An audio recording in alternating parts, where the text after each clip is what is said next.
आज मित्रांनो मी तुमच्याबरोबर ब्रेकफास्टसाठी अतिशय टेस्टी अशी राईसची रेसिपी शेअर करणार आहे। साऊथ इंडियामध्ये मित्रांनो फेमस असलेला आज आपण रेमन राईसची रेसिपी तयार करणार आहोत। अतिशय बनवायला सोपं आणि चवीला म्हणाल तर एकदम अप्रतिम तयार होतो। नक्की ट्राय करून बघा। जर मित्रांनो तुमच्याकडे भात उरत असेल तुमच्याकडे एकदम परफेक्ट रेसिपी आहे।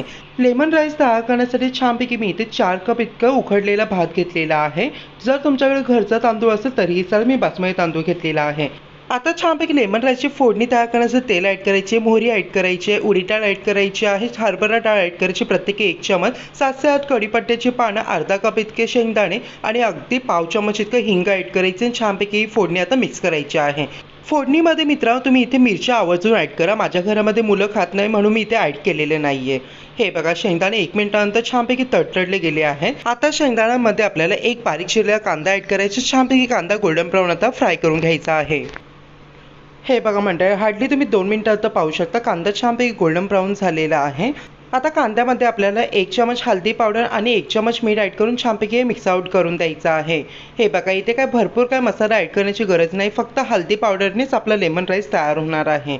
जर तुम्हाला हवं असेल थोडीशी लाल तिखट ॲड करू शकता। फोडणीमध्ये हळदी पावडर मिक्स केल्यानंतर यामध्ये आपल्याला व्यवस्थितपणे जो उकडलेला भात आहे या पद्धतीने आपल्याला छानपैकी सुट्टा करत ॲड करायचा आहे आणि 2 लिंबांचा रस यामध्ये ॲड करायचा आहे आणि छानपैकी मिक्स करायचा आहे। लिंबांचा रस जर तुम्हाला हवं असेल तुम्ही इथे जास्त देखील ॲड करू शकता, पण एवढ्या भातासाठी 2 लिंबांचा रस पुरेसा आहे। छानपैकी आता हे मिक्स आउट करून घ्यायचं आहे। हे बघा मंडळी, व्यवस्थितपणे मी छानपैकी भात इथे मिक्स आउट करून घेतलेला आहे फोडणीमध्ये। हे बघा कसलं भारी एकदम सुटसुटीत लेमन राईस तयार झालेला आहे। सगळ्यात शेवटी बारीक चिरलेली भरपूर सारी कोथिंबीर भुरभुरायची आहे आणि छानपैकी हे मिक्स आउट करून द्यायचं आहे। आहा हा, एकदम परफेक्टली लेमन राईस तयार झालेला, इतका अप्रतिम सुगंध सुटलेला आहे ना, अगदी तुम्ही खातच बसाल इतका टेस्टी। आता गॅस बंद करून देऊन छानपैकी लेमन राईस सर्व करायचा आहे। नक्की मंडळी व्हिडिओ लाईक करा, आपल्या चॅनल प्लीज सबस्क्राईब करा, बाजूला जे बेल आयकॉन आहे ते प्रेस करा विसरू नका। काय मग मंडळी, ट्राय करून पाहताय की नाही south Indian famous lemon rice? नक्की ट्राय करा। चला मंडळी पुन्हा भेटूया। हर हर महादेव।